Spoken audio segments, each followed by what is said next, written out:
Martial Peak Bab 777, Jenderal Iblis. Sayangnya, pada saat ini, sepasang mata indah wanita itu dipenuhi dengan niat membunuh dan aura berbahaya berdenyut dari tubuhnya, menyebabkan semua orang di sekitarnya tanpa sadar menggigil. Mata Yang Kai menyipit, diam-diam mengutuk Gouce, bertanya-tanya mengapa dari semua orang, dia harus mengganggu wanita berbahaya seperti itu. Ketika dia tiba di sini, Yang Kai tidak berani menggunakan Divine Sense untuk memeriksa daerah itu, jangan sampai dia mengganggu masalah yang tidak perlu, jadi hanya setelah wanita ini menyerang dia menyadari Gouce telah memprovokasi master sejati. Sisi lain dengan jelas tahu bahwa seseorang telah mengintip ke arahnya dan segera mengambil tindakan setelah meninggalkan danau. Gouce, yang sepertinya tidak tahu arti ketakutan, berteriak sambil memegangi wajahnya yang bengkak, "Sialan, kamu berani memukulku lagi. Jadi bagaimana jika aku memukulmu?" Wanita itu menatap ke arah Gouce dengan dingin, "Jika kamu berani memuntahkan kata tidak sopan lainnya dari mulutmu, aku akan membunuhmu." "Oh," Gouce mencibir, "aku ingin melihat apakah kamu memiliki keberanian untuk menyentuhku lagi." Begitu kata-kata itu keluar dari mulutnya, bilah energi tajam mengalir ke arah Gouce dan langsung menembus bahunya.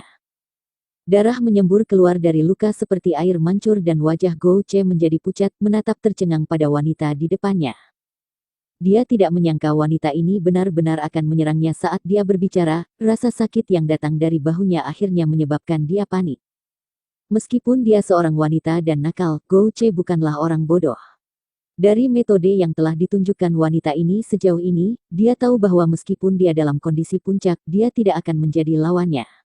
Dengan lubang berdarah di bahunya, Gouce menjadi jauh lebih patuh meskipun ekspresi kemarahan di wajahnya tidak memudar, setidaknya dia berhenti berbicara dan hanya memelototi wanita itu. "Manusia." Wanita itu dengan penasaran memeriksa Yang Kai dan Anlinger, alisnya sedikit berkerut, "Sejak kapan ras iblisku mulai bergaul dengan manusia?" Menarik. Ekspresi Yang Kai menjadi gelap saat dia memindahkan Anlinger ke belakangnya dan memadatkan trukinya, bersiap untuk bertindak pada saat itu juga.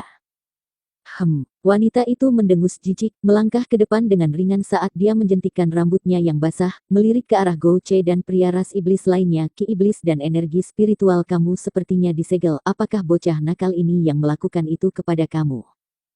Gouce tidak mengatakan apa-apa kecuali pria ras iblis lainnya menggelengkan kepalanya perlahan dan menjelaskan, "Bukan mereka. Kami tidak sengaja jatuh ke dunia kecil misterius beberapa waktu lalu dan ditangkap oleh penduduk lokal. Berkat bocah manusia inilah kami bisa melarikan diri." "Dasar sampah." Ekspresi wanita itu segera menjadi dingin, "Anggota ras iblisku sebenarnya perlu mengandalkan belas kasihan manusia untuk tetap hidup dengan tidak terhormat. Apa menurutmu kamu masih punya kualifikasi untuk hidup di dunia ini?" Mengatakan demikian, wanita itu mengangkat jarinya yang ramping dan mengeluarkan sejumlah lonjakan energi. Asteris siu siu siu asteris. Seketika pria ras iblis itu memiliki beberapa lubang berdarah terbuka di tubuhnya, dengusan menyedihkan bocor dari bibirnya saat dia tenggelam ke tanah terengah-engah, matanya dipenuhi dengan keterkejutan dan ketakutan.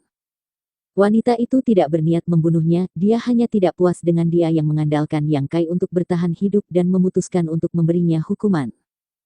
"Jadi, keterampilan apa yang kamu miliki?" Wanita itu mengalihkan perhatiannya ke Yang Kai, Divine Sense-nya dengan cepat menyapu dia seperti hembusan angin dingin, mengamatinya dari ujung kepala sampai ujung kaki. Sampah lain. Wanita itu kehilangan minat segera setelah dia memeriksa Yang Kai dan mengetahui apa ranah kultivasinya saat ini. Sesaat kemudian, wanita itu mencibir dan menyatakan, "Keberanianmu tidaklah kecil, berani untuk tidak sopan kepadaku.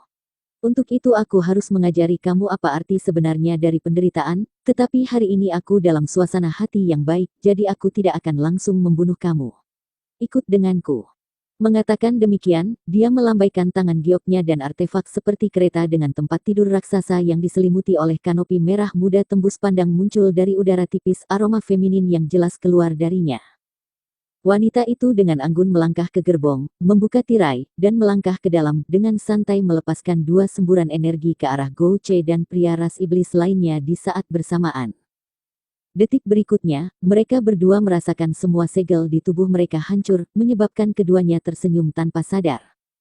"Gadis manusia kecil, kamu juga ke sini." Wanita itu berbaring di tempat tidur yang harum, lekuk tubuhnya yang anggun ditampilkan secara penuh, santai dan malas muncul saat dia memanggil Anlinger. Anlinger sangat waspada dan menoleh ke Yang Kai untuk bertanya dalam hati apa yang harus dia lakukan. Yang Kai mengangguk ringan padanya, jadi Anlinger dengan hati-hati naik ke kereta dan berdiri di samping tempat tidur dengan gugup. Kalian bertiga yang membawa gerbong, jangan bilang kalian perlu aku untuk mengajarimu cara melakukan sesuatu yang sesederhana seperti itu. Wanita itu berkata dengan malas dengan suara yang sangat menyenangkan di telinga. Yang Kai tidak bisa membantu mengerutkan alisnya. Gou Ce meraung marah, apa yang kamu lakukan ini? Kamu benar-benar ingin ayah di sini menjadi pembawa gerbong kamu. Apakah kamu tahu siapa aku? Mengapa aku harus peduli siapa kamu? Jika kamu tidak ingin mati, gerakan kaki kamu. Jika kamu tidak melakukannya dengan segera, aku tidak keberatan menghabisimu sekarang juga. Mata indah wanita itu memancarkan cahaya dingin, ki iblisnya bergemuruh, seolah-olah dia benar-benar akan mengeksekusinya jika Gou Ce berani menolak. Gou Ce menggertakkan giginya tetapi dia tidak punya pilihan selain bertindak patuh di hadapan kekuatan absolut, menutup mulutnya, melangkah maju, dan mengangkat kereta ke bahunya. Yang Kai dan pria ras iblis lainnya saling melirik sekilas sebelum juga berjalan tanpa daya. Setelah menerima arahan dari wanita itu, ketiga kuli baru itu terbang ke langit dengan kecepatan yang sangat cepat. Di atas tempat tidur besar, Anlinger duduk dengan punggung tegak seperti papan, mengamati lingkungan sekitar saat dia mengikuti instruksi wanita itu untuk memijat bahunya. Wanita itu rupanya tidak berniat untuk berkomunikasi lebih jauh, hanya berbaring di sana dengan mata tertutup menikmati layanan tersebut. Saat aroma lembut melewati hidungnya, Yang Kai menggerutu kesal. Awalnya, dia ingin meninggalkan wilayah iblis dengan aman dengan bantuan Gou Ce, tapi sekarang sepertinya tidak ada kesempatan untuk itu, bahkan tidak cukup yakin bajingan ini bisa melindungi dirinya sendiri. Yang Kai harus memikirkan solusi lainnya sendiri. Setengah hari kemudian, tembok kota besar muncul di depan mata semua orang. Kota ini terletak cukup dekat dengan gurun dan temboknya seluruhnya terdiri dari batu yang diambil dari sana, memberikan warna kekuningan pada seluruh kota. Di dalam kota, iblis yang tak terhitung jumlahnya datang dan pergi. Ketika kota mulai terlihat, mata Gou Ce tiba-tiba melotot saat dia berteriak dengan suara serak, kota pasir. Kalau begitu kamu adalah... Tutup mulutmu. Wanita itu bahkan tidak membuka matanya saat dia berteriak pelan. Gou Ce buru-buru menciutkan lehernya, sekarang tampak ketakutan, semua kesombongan sebelumnya langsung menghilang tanpa jejak. Melihat ini, ekspresi Yang Kai juga berubah. Segera, gerbong itu tiba di langit di atas kota pasir. Mengikuti instruksi wanita itu, gerbong dengan cepat sampai ke istana besar di pusat kota. Istana ini dibangun dengan gaya arsitektur yang sangat unik, seolah-olah itu adalah pegunungan itu sendiri, puncak tertingginya mencapai beberapa ratus meter ke langit.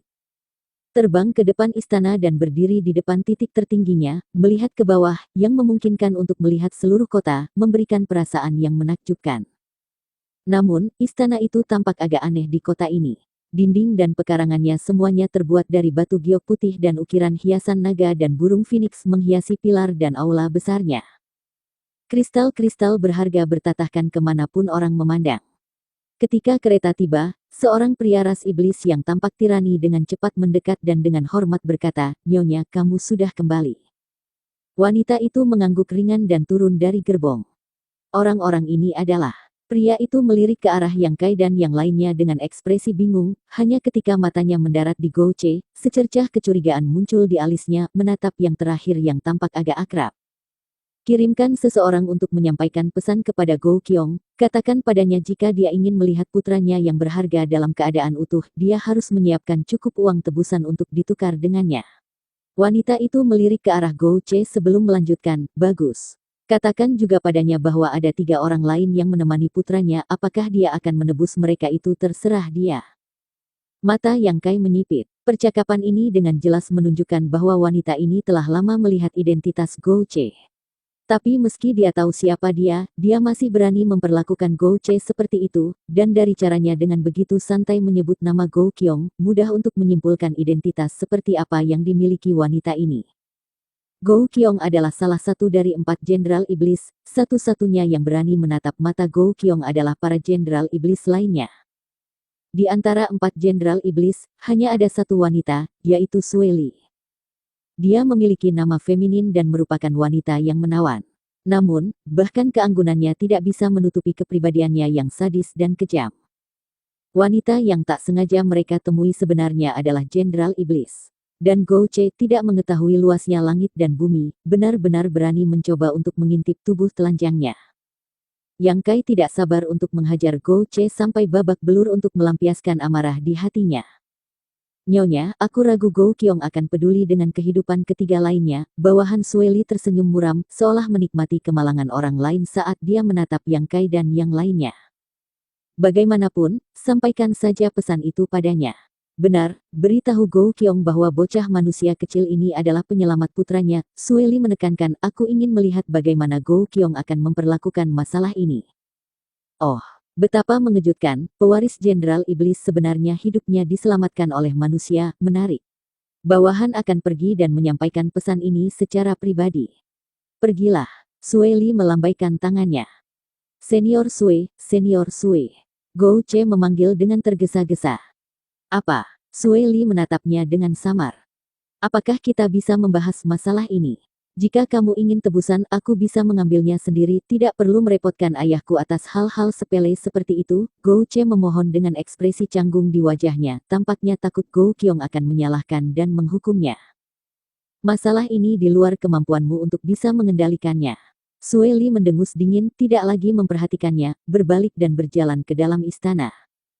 Segera setelah itu, sekelompok penjaga ras iblis datang dan mengawal kelompok 4 Yang Kai ke istana.